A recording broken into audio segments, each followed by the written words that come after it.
सोलापूर शहरात सध्या काळ्या पाण्याचा पुरवठा होतोय। सोलापुरातील मराठा वस्तीमध्ये नळातून काळं पाणी येतंय। सोलापूर महानगरपालिकेच्या प्रशासनाचा बेजबाबदारपणा सुरूच आहे।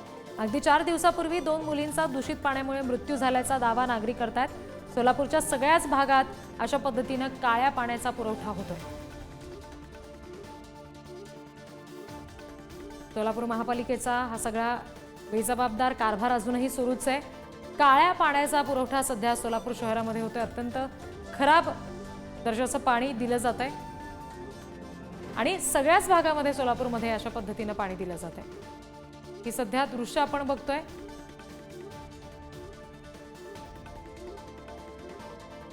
नागरिकांना नळाद्वारे येणारं हे पाणी आहे। संपूर्णपणे काळ्या रंगाचं हे पाणी येताना आपण पाहतोय। अगदी 4 दिवसापूर्वी 2 मुलींचा या दूषित पाण्यामुळे मृत्यू झाल्याचा दावा सुद्धा इथले नागरिक करतायत आणि अजूनही महापालिकेचा कारभार सुरळीत होत नाहीये। नागरिकांना काळ्या पाण्याचाच पुरवठा होतोय। माझी नवीन आलेले आयुक्त मुंबई साहेबांना विनंती आहे, आपण संवेदनशील आहात। आमच्या या मागणीची दखल घेऊन ऑलरेडी या कामासाठी आम्ही जो पाठपुरावा केला आहे, आमदार विजयकुमार देशमुख यांच्या नेतृत्वाखाली आपण आपली भेट घेऊन ही समस्या आपल्याला मांडलेली आहे। आपण देखील लवकर या तोडगा करण्याचं मान्य केलं आहे। या भागात येणाऱ्या या पाणी पुरवठ्याची आपण गंभीरतेने दखल घ्यावी आणि हा पाणी पुरवठा लवकर सुरळीत द्यावा अशी मी आपल्याला विनंती करतो। आणखी तपशील आपण घेणार आहोत। प्रतिनिधी अनिकेत गायकवाड सध्या आपल्याशी जोडले गेलेत त्यांच्याकडून। अनिकेत, या सगळ्या संदर्भात महापालिकेने आता तरी दखल घेतलेली आहे का? पाणी पुरवठ्यासंदर्भात आता कुठल्या सूचना नागरिकांना दिल्या गेलेल्या आहेत का?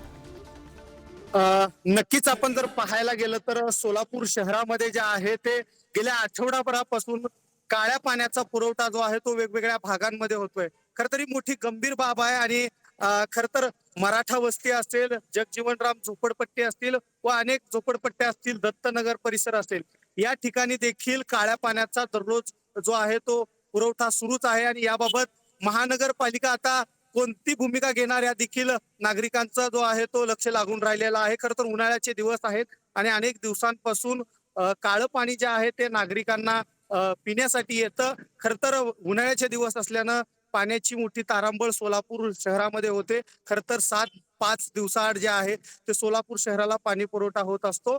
मात्र आपण जर पाहायला गेलं तर ह्या दूषित पाणी जे आहे ते संपूर्ण सोलापूर शहरामध्ये होते। खर तर 2 मुलींचा आठवडाभरापूर्वी मृत्यू झाला, याला जबाबदार कोण? तर या संदर्भात शिवसेनेची शिंदे गट असेल, त्याचबरोबर माकप असेल व इतर सर्व पक्ष असतील ते आक्रमक होत महानगरपालिकेच्या विरोधात आंदोलनं देखील करण्यात आलेली होती।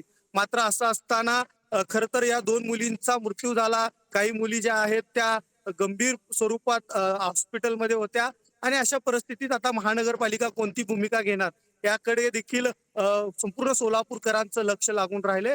दुसरीकडे आपण बघितलं गेलं तर महानगरपालिकेचं असं म्हणणं आहे की या ठिकाणी जो पाणी पुरवठा 5 दिवसाआड होतो त्या ठिकाणी पाण्याची साठवणूक करण्यात येते आणि पाण्याची साठवणूक केल्यानंतरनं डेंगू सदृश्य जे आहेत ते या ठिकाणी डेंगूची जी कारणं आहेत ते समोर येत असल्याचं महानगरपालिकेकडून सांगण्यात आलेलं आहे। खर तर ही जी काळा पाणी जे आहे ते संपूर्ण शहरामध्ये होत असताना ज्या नळ जोडण्या आहेत त्या नळ जोडण्या दुरुस्त करण्याचं काम देखील महानगरपालिकेकडून करण्यात येते। मात्र हे असं असताना दररोज नागरिकांना जे आहे ते काळे पाणी येते, याला जबाबदार कोण असा प्रश्न सोलापुरातील नागरिक करतायत। जी, धन्यवाद सगळ्या तपशिलांसाठी अनिकेत।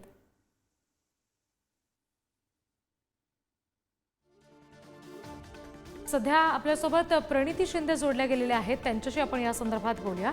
प्रणिती शिंदेजी, आता आपण ही दृश्य सुद्धा पुढारी न्यूजवर पाहताय। मागच्या 8 दिवसापासून सोलापुरात अशा पद्धतीनं काळ्या रंगाचं पाणी नागरिकांना दिलं जातंय। 2 मुलींचा मृत्यू झालाय असा दावा सुद्धा नागरिक या सगळ्या संदर्भात करतायत। हो, ऍक्च्युली वारंवार सोलापुरात हा प्रकार घडतोय गेले 15-20 दिवस आणि दर उन्हाळा जेव्हा येतो किंवा पाण्याची जेव्हा टंचाई भासवते तेव्हा महापालिकेकडून वॉश आउट आणि सगळी कामं केली जातात, पण महापालिका अस्तित्वातच नाही आहे कारण का 3 वर्ष ह्या लोकांनी इलेक्शनच घेतले नाही आहेत।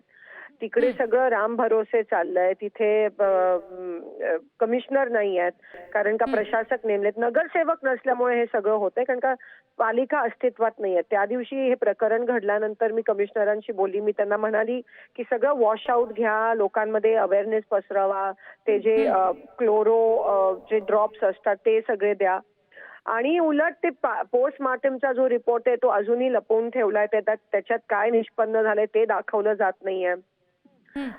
काही लोक म्हणतात डेंग्यू, पण वस्तुस्थिती अशी आहे की घाण पाणी येत आहे. 8-8 दिवस किंवा 8-8 दिवस साठवून ठेवलेल्या पाण्यामध्ये आळ्या येत आहेत आणि सगळीकडे पूर्ण सोलापूर शहरात विस्कळीत चालू आहे पाणी पुरवठा. तरी प्रशासनाला आणि शासनाला जाग येत नाहीये. अजून काय म्हणजे इतकं निगरगट्ट झालंय हे शासन की लोकांचा आता बळी जाऊन सुद्धा तुम्हाला जाग नसेल येत तर खरंच तुम्हाला म्हणजे काय कुठे कोणत्या गोष्टींनी तुम्हाला जाग येणार आहे? अगदी प्रणितीजी, जसं तुम्ही म्हणताय की लोकांचा बळी जातोय, अगदी बेधडकपणे आपण म्हणूया लोकांच्या जीवाशी हा खेळ आहे. कारण जर पाणीच नीट उपलब्ध करून दिलं जात नसेल तर मग अनेक प्रश्न उपस्थित होतात. आपण आता या बाबतीत पुढचं पाऊल नेमकं काय उचलणार या सगळ्या संदर्भात? आपण आवाज उठवतोय. मी वारंवार कमिशनरांशी बोलतेय, मंत्र्यांशी पण बोलणं झालंय, कम्युनिकेशन झालंय. काय करतायत म्हणजे हे मी तुम्हाला सांगते ना, निगरगट म्हणजे किती हलवलं, झोपेचं सोंग घेतायत का काय, किती हलवलं तरी हे म्हणजे एवढं हे झालंय की आता काहीतरी एकदम मोठा पाऊल घ्यावं लागणार आहे असं मला वाटतं या दिशेने. कारण का ही खेळलं जात आहे लोकांसोबत, लोकांना फसवलं जात आहे आणि कोणत्याही पद्धतीचं म्हणजे वेकअप कॉल या शासनाला आणि प्रशासनाला होत नाहीये या माध्यमातून. ही लाजिरवाणी गोष्ट आहे.